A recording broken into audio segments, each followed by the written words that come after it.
Hello everyone, আসসালামু আলাইকুম। Welcome back to my channel. আজকে আমি আপনাদেরকে তৈরি করে দেখাবো 1 পাউন্ডের ভ্যানিলা স্পঞ্জ কেক রেসিপি। আর এই রেসিপিতে থাকছে অনেকগুলো টিপস।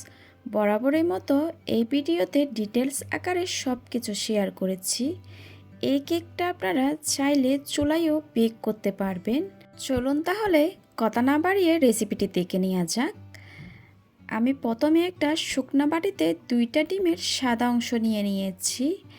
ডিমগুলো রুমের স্বাভাবিক তাপমাত্রায় অবশ্যই থাকতে হবে। ফ্রিজে থাকলে 1 ঘন্টা আগে বের করে রাখবেন।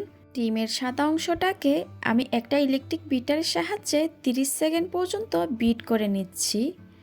30 সেকেন্ড বিট করা হয়ে গেলে আমি এই পর্যায়ে চিনি অ্যাড করব। এখানে আমি 1/3 কাপ পরিমাণ চিনি অ্যাড করছি। আপনারা যদি অতিরিক্ত মিষ্টি পছন্দ করেন 1/2 কাপ পর্যন্ত দিতে পারবেন, তবে 1/3 কাপ দিলে পারফেক্ট একটা মিষ্টি আসে। আর চিনিটাকে আমি একবারে দিব না, 2 থেকে 3 বারে আমি চিনিটা ধাপে ধাপে অ্যাড করব। প্রথম ধাপে চিনিটা অ্যাড করার পর 2 থেকে 3 মিনিট বিট করে নিয়েছি। চিনিটা যখন ভালোভাবে গলে যাবে দ্বিতীয় ধাপে চিনি অ্যাড করে দিচ্ছি। এভাবে করে আমি 2 থেকে 3 বার চিনিটা দিচ্ছি। আর ইলেকট্রিক বিটারটা সবসময় হাই স্পিডে দিয়ে বিট করতে যাবেন না, এতে করে ডিমের ফোমটা খুব তাড়াতাড়ি হয়ে যাবে, চিনিটা আস্ত থেকে যাবে। এই জন্য আপনারা লো স্পিডে দিয়ে ডিমের ফোমটা করে নেবেন।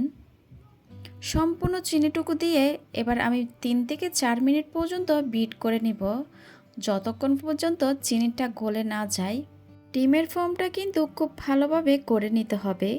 ডিমের ফোমটা ভালো না হয় কেকটা কিন্তু স্পঞ্জ হবে না।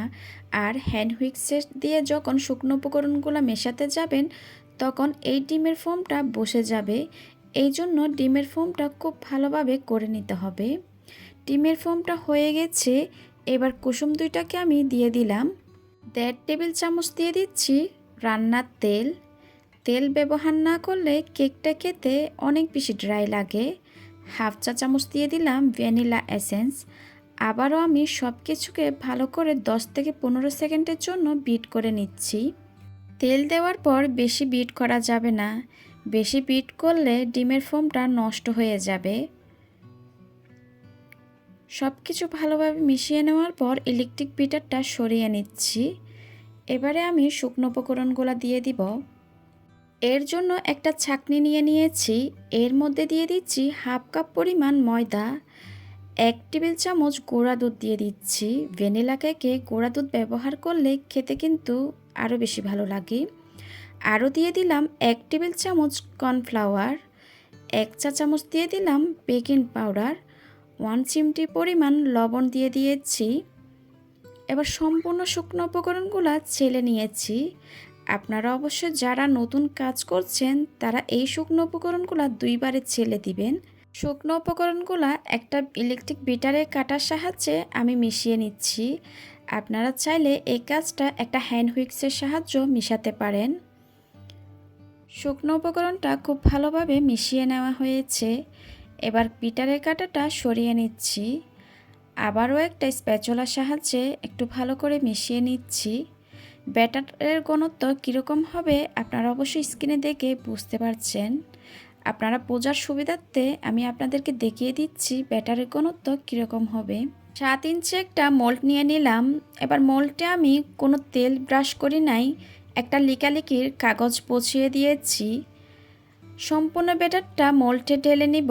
আগে থেকে ওভেনটা আমি 10 মিনিটের জন্য প্রিহিট করে নিয়েছি। সম্পূর্ণ ব্যাটারটা মোল্ডে ঢেলে ট্যাপ করে নিব। এবার 20 থেকে 25 মিনিটের জন্য বেক করে নিব। কেকটা বেক হয়েছে কি না একটা টুথপিকের সাহায্যে আমি চেক করে নিচ্ছি। টুথপিকটা ক্লিন এসেছে, কেকটা হয়ে গেছে। ওভেন থেকে বের করে নিয়েছি। এবার কেকটা ঠান্ডা হয়ে যাওয়ার পর মোল্ড থেকে বের করে নিয়েছি। আপনাদেরকে দেখিয়ে দিচ্ছি একটু কেকটা কতটা স্পঞ্জ হয়েছে।